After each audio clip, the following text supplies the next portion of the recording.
For the past year or two, I've really focused hard on changing my habits and changing my default setting. And for the longest time, my default setting when I was bored, sad, excited, hungry, pretty much anything you can name, I went shopping. But you know, as I started to really embrace minimalism, I had to change a lot of things. And the main thing I had to change was my behavior. And straight up, I had to change how I spent my time.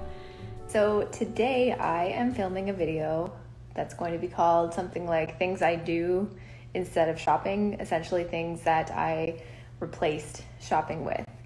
And I'm curious what you guys do. And so many of you gave me so many good ideas. So I'm going to be going through a bunch of those in this video.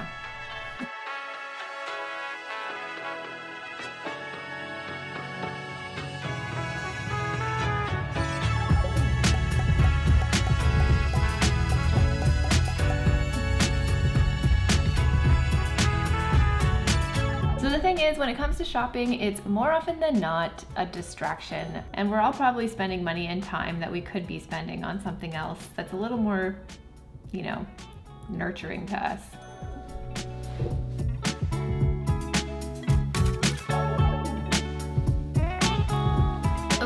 So when I asked you guys what you did instead of shopping, so many of you said that you were learning another language, and I think that is absolutely amazing. It's learning something new, it's stimulating, it's gratifying, it's fun, and that's why I think that apps like Babbel are so great. When you're trying to change your behavior and sort of shift the way you spend your time, learning something new and challenging yourself is a great way to do it. So yeah, I think Babbel is pretty cool, seeing as I learned most of my French growing up in elementary school from a pineapple.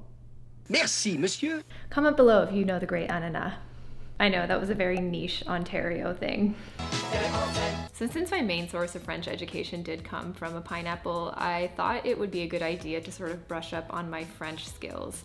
We go to places like Ottawa, Montreal, and I've even been to Paris, and I always felt a little kind of disappointed in myself that I didn't value learning French when I had the opportunity. So I've been brushing up on my French skills. And so far, Babbel has been really easy to use. It's really simple, it's really fun, and it's practical. So it focuses on conversational language and being able to sort of hold your own whenever you visit this country or if you want to practice that language. So if you're interested in learning a new language to either challenge yourself, to boost your confidence when you're out traveling, bonjour. Nailed it. And I think to, you know, just show some respect to the places that you're traveling, that you're making an effort to learn their language. Ça va? Ça va? And if you use it consistently, you can be on your way to learning a new language in as little as 3 weeks, which I think is fantastique. I don't know. So if you were interested in trying 6 months of Babbel yourself, you can click the link in the description down below, where if you buy 6 months, then Babbel will give you another 6 months for free. And you know, I really just cannot wait to travel again. I'd love to go to Paris and just order all the coffee and all the croissants. And maybe by then I'll be able to do it myself.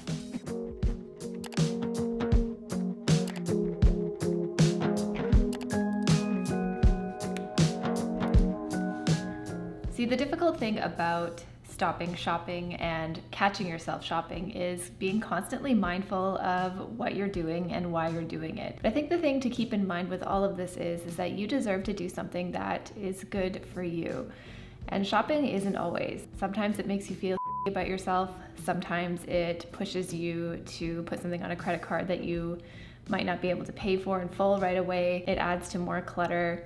So what I try to do every time I catch myself wanting that distraction, because sometimes I straight up want to shop and want to look and want, and you have to remind yourself that you deserve better, especially if you're trying to get away from that habit.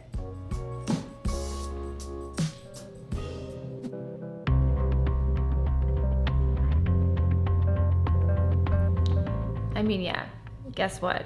A lot of the times we're distracted by this little guy right here. If you're feeling sucked into that vortex of shopping, if you're checking tags, checking stores, watching TikToks or Reels for inspiration, and then all of a sudden you're in this rabbit hole of where did she buy this? Put the phone down. And okay, cool, so you're like, okay, Christina, I got off my phone, now what do I do? Well, if you were triggered by something that you saw and you want it for your wardrobe and started adding it to cart, why not shop the closet? Shopping my own closet has seriously been life-changing for me because it does 3 things. It gets me off my phone, endlessly scrolling through a self-inflicted comparison trap. It gets me up off my butt and start actually seeing what I already own. And 3 is that it just reminds me to have some gratitude. Oh, my back. I am so fortunate to have what I have, and it's really easy to forget that when you get caught up in I want. See? I feel like a babe. And I might not go anywhere in this outfit because we're still in lockdown here anyway, but the point is I saw something that I liked on somebody else, and instead of buying it or wanting that one, I went to my closet instead. It's always really kind of fun because you just rediscover what it is that you have, what you like, and kind of how nice it is.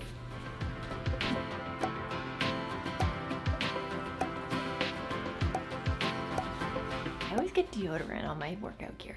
So one thing I've done a lot instead of shopping is start getting used to working out and start liking it.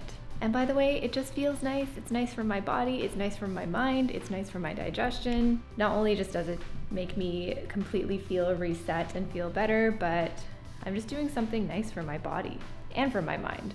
It's kind of like when you are craving junk food. If you go for a walk or go work out or go eat something really healthy, it kind of takes that craving away. You don't really want it anymore. So that's what working out does for me when it comes to shopping a lot of the time. Here's something else you can do. You can cook something new. Okay, but for real, I'm gonna try to make some granola because I've been meaning to do it for a while, and instead of just being horizontal on the couch, just scrolling Instagram and thinking of things that I want all of a sudden, why not take that time to make some granola? It's all about making time for doing the things that you've been meaning to do or wanting to do. It's actually really cool. Okay, actually, it's many hours later, and now I'm gonna make granola.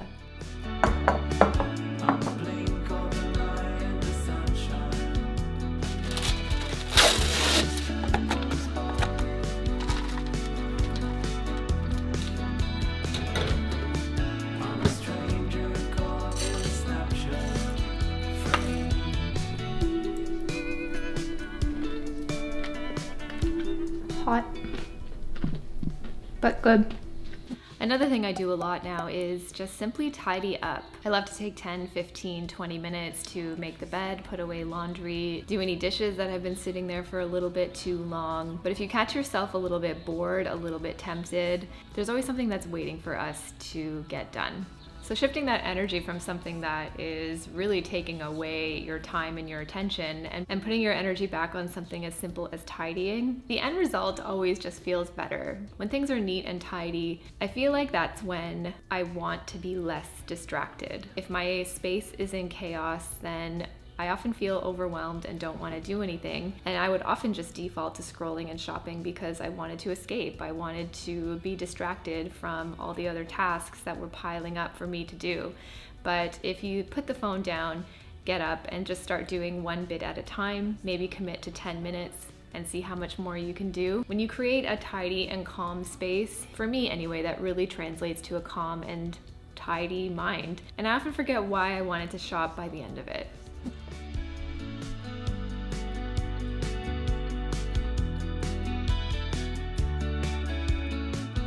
And I think it's important to remember that it's okay to like shopping, to enjoy fashion, to enjoy spending time searching for and curating the things that make you happy. But it's also really being mindful and recognizing when that is actually a distraction and taking us away from what we really could be doing for ourselves. That's a little bit more nurturing and kinder, I think. So sometimes it's a fine line to walk, and I'm never saying never. I'm just saying to do your best to be more mindful, especially when you know you're feeling tempted.